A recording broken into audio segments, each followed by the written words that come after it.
नमस्कार साथियों। आज हम थर्ड ईयर में सब्जेक्ट ME 310 जो कि एंटरप्रेन्योरशिप और मैनेजमेंट के नाम से, उसका सेकंड चैप्टर साइंटिफिक मैनेजमेंट वैज्ञानिक प्रबंध के बारे में पढ़ेंगे।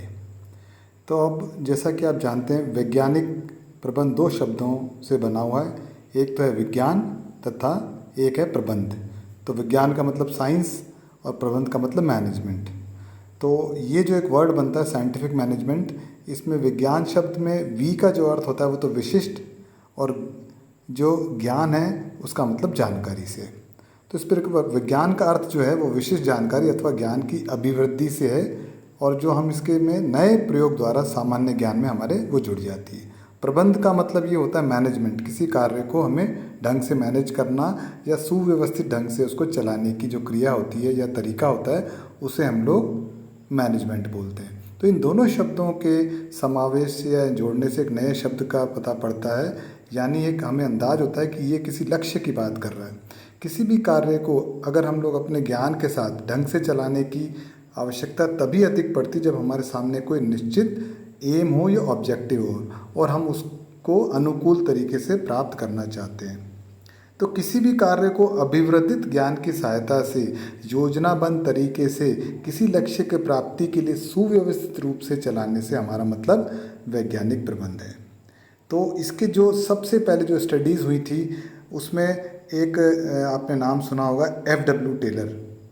तो FW टेलर जो है, इन्होंने इसको जो लिखा था, ये उन्होंने कहा था कि वैज्ञानिक प्रबंध सही रूप में यह जानने की कला है कि क्या हमें कार्य किया जाना है और उसके करने का जो सबसे बढ़िया तरीका है वो क्या है, यानी सर्वोत्तम तरीका हमें उस कार्य को करने का ढूंढना है, और कौन सी ऐसी विधि है, कौन सा ऐसा तरीका है जिससे वो सबसे अच्छे तरीके से किया जा सकता है, और उसके लिए सबसे उपयुक्त मैन पावर या आदमी कौन है। और उन्हीं मैन पावर का हम लोग सिलेक्शन जो है साइंटिफिक मेथड से करते हैं, और उनको हम लोग ट्रेनिंग भी साइंटिफिक मेथड से देते हैं।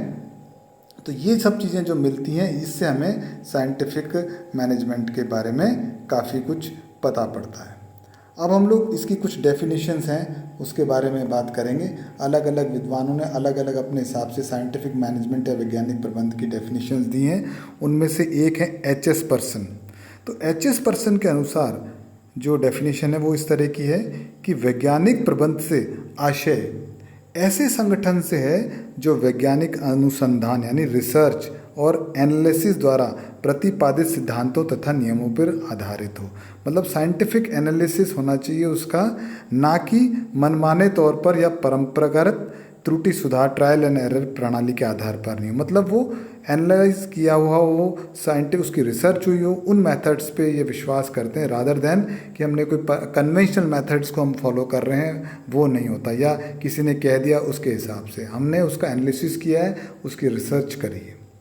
फिर एक नाम जैसे मैंने आपको बताया था फादर ऑफ साइंटिफिक मैनेजमेंट, जिन्हें हम FW टेलर के नाम से जानते हैं, उनके अनुसार वैज्ञानिक प्रबंध आपके यह जानने की कला है, मतलब एक आर्ट होती है कि आप लोगों से यथार्थ में क्या करना चाहते हैं तथा यह देखना चाहते हैं कि वे उसको सुंदर से सुंदर तथा इकोनॉमिक तरीके से कैसे करें।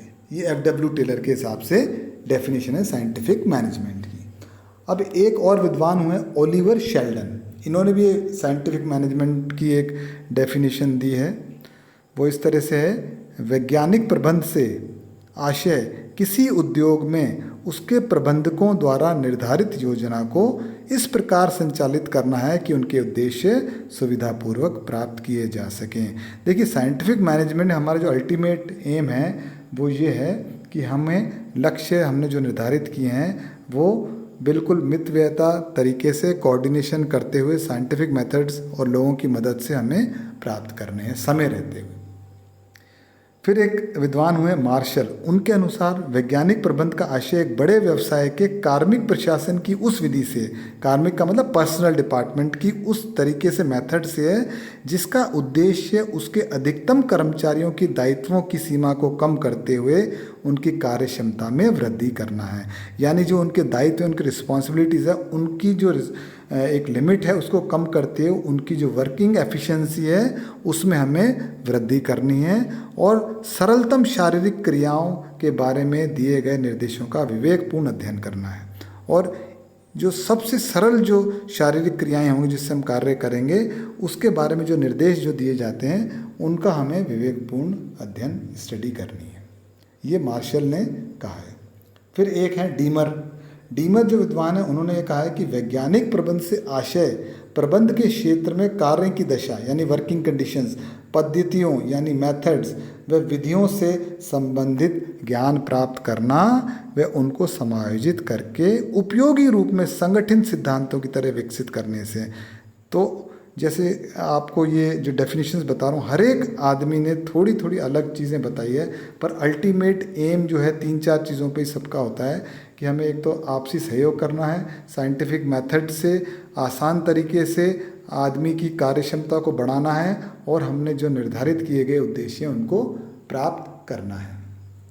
फिर एक पीएफ ड्रकर हुए विद्वान, उनके अनुसार वैज्ञानिक प्रबंध का तात्पर्य कार्य का संगठित अध्ययन यानी उसकी ऑर्गेनाइज्ड स्टडी करनी है आपको कि आपको क्या कार्य करना है, वर्क करना है, कार्य का सरलतम भागों में विश्लेषण और उस वर्क को हम लोग छोटे छोटे भागों में डिवाइड कर देते हैं जिसे हम वर्क डिवीज़न कहते हैं और प्रत्येक भाग का श्रमिक द्वारा शेष प्रकार से निष्पादन हो सके और हर एक जो हमने छोटे छोटे उस काम के टुकड़े किए हैं उसका हर एक जो पार्ट है वो एक अच्छे से अच्छे तरीके से किया जा सके, इसके लिए व्यवस्थित सुधार हमें करना है। वो एक तरीके से वैज्ञानिक प्रबंध पीएफ ड्रकर के अनुसार है।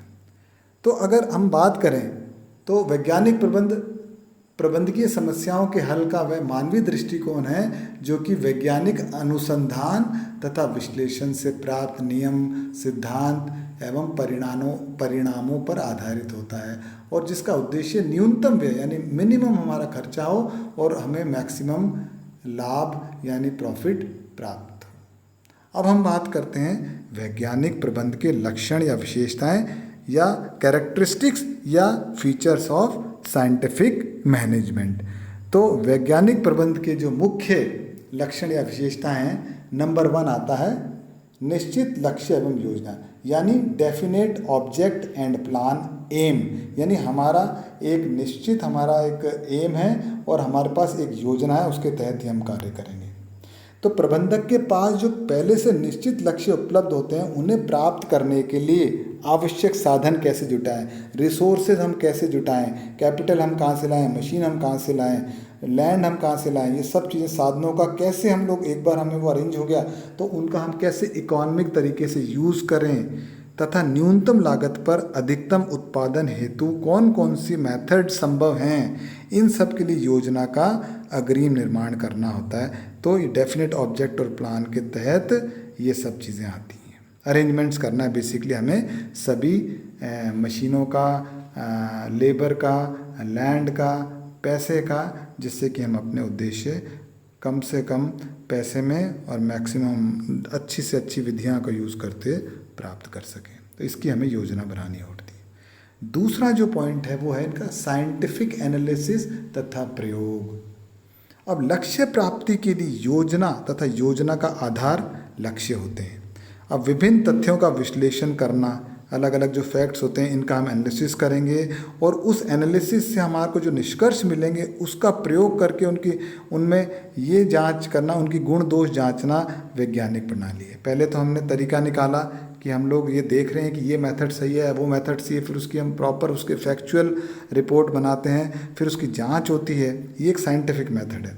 वैज्ञानिक प्रबंध में योजना का जो प्रायोगिक महत्व है वो उपयोगिता या उपलब्ध परिस्थितियों में उसकी उपयुक्तता जांचने के पश्चात ही योजना का क्रियान्वयन किया जाता है। साइंटिफिक एनालिसिस एंड एक्सपेरिमेंट के तहत ये दूसरा पॉइंट अपना है। अब तीसरा जो इसकी कैरेक्टरिस्टिक्स है वो है डेफिनेट रूल्स। अपन जो भी कार्य करेंगे उसके एक नियम बना जाएंगे, एक प्रणाली होगी फिक्स। ये नहीं कि अपन अपने लक्ष्य प्राप्त करने के लिए मनमानी तरीके से कार्य करें। विश्लेषण तथा प्रयोग के पश्चात उपयुक्त ठहराए गए निष्कर्षों को क्रियान्वित करने के लिए हमने नियम बनाए हैं। अब नियमों का पालन है वो प्रत्येक कर्मचारी के लिए आवश्यक होता है। ऐसा नहीं है कि कुछ भी आप कर लो, कैसे भी कर लो तो हमारा मतलब हमें कुल मिला के क्या है, इन नियमों का पालन करना है, अनुशासन बनाए रखना है और नियमों का प्रयोग सामूहिक रूप से किया जाना चाहिए, यानी सभी करेंगे। फिर हम जो चौथा पॉइंट इसका लेते हैं मितव्ययिता इकॉनमी, मतलब साइंटिफिक मैनेजमेंट से के माध्यम से हम लोग जो कार्य करेंगे उसका जो मेन उद्देश्य है या उसका फीचर है कि हमें उससे मितव्ययिता प्राप्त होती है, इकॉनमी प्राप्त होती है। वैज्ञानिक प्रबंध का आधार ही मितव्ययिता है। साधनों के अपव्यय को कम करने के लिए सूझबूझपूर्ण आयोजन, मतलब जो हमारे रिसोर्सेज हैं हम उनका वेस्टफुल जो है वो उससे हमें कम से कम करना है, वेस्टेज कम से कम करनी है और हमारी योजना का सफल क्रियान्वयन, यानी हमारी जो प्लानिंग है उसका हम लोग सक्सेसफुल इम्प्लीमेंटेशन करेंगे, डिसिप्लिन रखेंगे और अच्छे जो मतलब नियोक्ता और कर्मचारी संबंध जो होते हैं, मतलब जो हमारा एम्प्लॉयर है और जो मैनेजमेंट है और अपने जो वर्कर्स हैं उनके बीच के जो संबंध है मधुर होने चाहिए। और सहयोग ही जो है मितव्ययिता की मेन कुंजी है। अगर आपके बीच सहयोग की भावना नहीं है तो हम इकॉनमिक मतलब हम लोग कुछ भी पैसा या जो भी बचाना चाहते हैं वो नहीं बचा पाएंगे। फिर होता है पांचवा पॉइंट है अनुसंधान में निरंतरता, कंटिन्यूटी। तो हम लोग आगे से आगे जैसे जो तरीके होते हैं इसमें हम नए से नए मेथडों की एनालिसिस करते रहते हैं, रिसर्च करते रहते हैं। वैज्ञानिक प्रबंध सुधरी हुई क्रियाओं का प्रबंध में प्रयोग है। अतः इसे जीवित रखने के लिए हम ये ज़रूरी है कि समय के अनुसार अध्ययन किया जाता रहे। ये नहीं हम एक ही मेथड चलाए जा रहे हैं, समय के हिसाब से हमें अपने पॉलिसीज़ में, अपने मेथड्स में परिवर्तन लाना आवश्यक है। अनुसंधान एवं शोध में निरंतरता ही यानी कंटिन्यूटी के बिना वैज्ञानिक प्रबंध सफल नहीं हो सकता, क्योंकि औद्योगिक वातावरण में समाज कभी जड़ नहीं हो सकता। फिर आती है छठी जो बात है वो है दक्षता में वृद्धि, इंक्रीज इन एफिशिएंसी। वैज्ञानिक प्रबंध का मुख्य लक्षण जो है वो दक्षता यानी एफिशिएंसी में वृद्धि है। समय बचाने, लागत को कम करने तथा शीघ्र कार्य संपन्न करने वाली प्रणालियों के निरंतर प्रयोग से दक्षता में वृद्धि स्वाभाविक है। अगर हम ऐसी मेथड्स को यूज़ कर रहे हैं जो हमारा समय बचा रहे हैं, कॉस्टिंग में कमी आ रही है और वो जल्दी कार्य कर रही हैं, तो डेफिनेटली क्या होगा, हमारी एफिशिएंसी बढ़ेगी। तो दक्षता घटाने वाली किसी योजना को वैज्ञानिक योजना नहीं कहा जा सकता। फिर जो सातवां पॉइंट आता है या सातवां इसका जो फीचर है या कैरेक्टरिस्टिक्स है वो है सामूहिक हित के लिए सामूहिक प्रयास, यानी collective effort for collective interest. हम सबके फायदे के लिए हम सबको कार्य एक साथ करना पड़ेगा। कार्य विभाजन, बड़े पैमाने पर उत्पादन यानी वर्क डिवीज़न, यानी किस आदमी के लिए कौन सा कार्य उपयुक्त है, और बड़े पैमाने पर उत्पादन यानी बहुत मात्रा में उत्पादन, सामूहिक कार्य आदि वैज्ञानिक प्रबंध के प्रतीक हैं। ये तीनों जो चारों चीज़ें हैं ये बताती हैं कि भी हाँ जो कार्य हो रहा है वो साइंटिफिक मैनेजमेंट के द्वारा ही हो रहा है।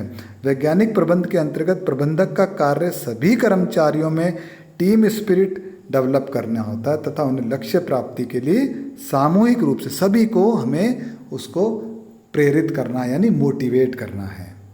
ये फिर जो आठवां पॉइंट है वो है उत्तरदायित्व निर्धारण। इसमें हम लोग हर रिस्पॉन्सिबिलिटी को डिटर्मिनेशन यानी रिस्पॉन्सिबिलिटी डिटरमाइन करते हैं। हर एक आदमी को ये बताया जाता है कि आपकी ये जिम्मेदारी है, भले वो सामूहिक जिम्मेदारी हो, भले वो व्यक्तिगत जिम्मेदारी हो।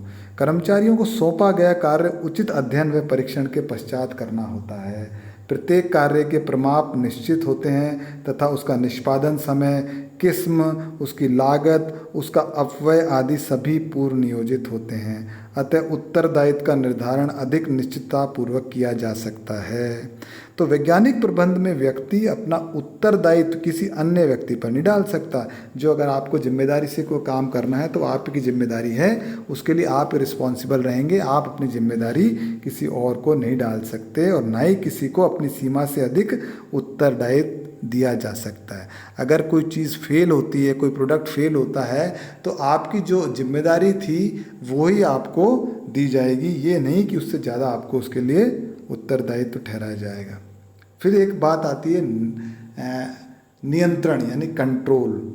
योजनाबद्ध विधि से कार्य होने पर तथा पूर्व निश्चित नियमों के अनुकूल कार्य अपेक्षा किए जाने पर नियंत्रण अधिक प्रभावी हो सकता है।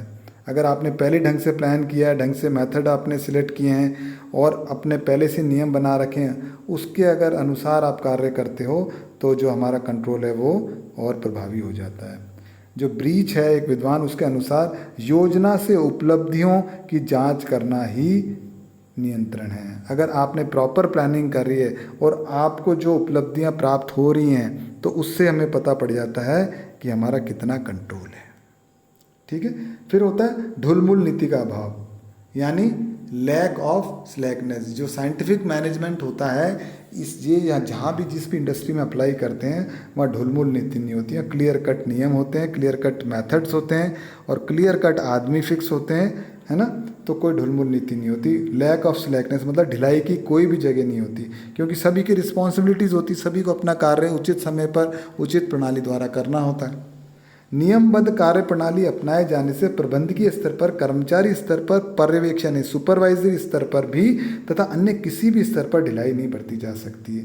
कार्य निष्पादन, कार्य समाप्ति आदि के बारे में दृढ़ निश्चय एवं संकल्प किए जा सकते हैं।